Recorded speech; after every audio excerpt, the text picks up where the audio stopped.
നമ്മളങ്ങനെ രാവിലെ എണീച്ച് കഴിഞ്ഞ ദിവസം നമ്മൾ താമസിച്ചത് ഉക്കൂറിലാട്ടാ. അങ്ങനെ നമ്മുടെ സൈക്കിള് കാര്യങ്ങളൊക്കെ എടുത്തിട്ട് നമുക്ക് ഇംഫാല് പോണം. സൈക്കിളിൽ അവിടെ എത്തിയപ്പോ സൈക്കിള് പഞ്ചറായി കിടപ്പുണ്ടട്ടാ. അങ്ങനെ ഏകദേശം 2 പഞ്ചർ കാര്യങ്ങളൊക്കെ ഉണ്ടാന്ന്. അതെല്ലാം ഒട്ടിച്ച് നമ്മൾ നേരെ ഒരു മാർക്കറ്റിലേക്കാണ്ട പോണെ. കാരണം കഴിഞ്ഞ ദിവസം നമുക്ക് റൂം സെറ്റ് ചെയ്ത് തന്നില്ല. ആ ഒരു ബയ്യ അവിടെയാണുള്ളത്. അങ്ങനെ പുള്ളീനോടൊക്കെ നന്ദിയൊക്കെ പറഞ്ഞ് ഇറങ്ങാറായപ്പോ എന്നോട് പുള്ളി പറഞ്ഞു ഫുഡ് കഴിച്ചിട്ട് പോവാന്ന് പറഞ്ഞിട്ടാ. അപ്പൊ അടുത്തൊരു കടയുണ്ട്. അവിടെ ഫുഡ് കാര്യങ്ങളൊക്കെ ഏർപ്പാടാക്കിയിട്ടുണ്ട് പാവം. അങ്ങനെ നല്ല ചായയും പിന്നെ അതുപോലെ ചപ്പാത്തി, ഉരുളൻകിഴങ്ങ് കറിയൊക്കെ ഉണ്ടാർന്ന്. അതൊക്കെ കഴിച്ച് നമ്മൾ അവിടുന്ന് ഇറങ്ങി ട്ടാ. അത്യാവശ്യം നല്ല കാലാവസ്ഥയും കാര്യങ്ങളൊക്കെയാണ്. പക്ഷെ നല്ല മഴയുണ്ട് ട്ടാ. അതുപോലെ നല്ല കോടയും തണുപ്പും കാര്യങ്ങളൊക്കെ ഉണ്ട്.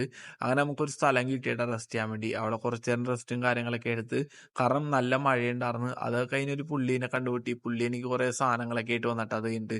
പുള്ളി അത് കഴിഞ്ഞ് എന്നോട് യാത്രക്കപ്പുറം പോയതാണ്. അങ്ങനെ തിരിച്ച് വന്ന് എനിക്ക് കുറേ ബിസ്ക്കറ്റ് അങ്ങനെ ഒരുപാട് സാധനങ്ങളൊക്കെ ആയിട്ട് വന്നിട്ടാ പാവം.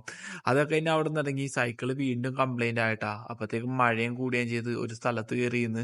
പിന്നെ അത് കഴിഞ്ഞപ്പോ പയ്യെ ഇരുട്ടി തുടങ്ങിയിട്ടാ. ഞാൻ നൈസായിട്ട് പെട്ടുപോയി ആ ഒരു സമയത്ത്.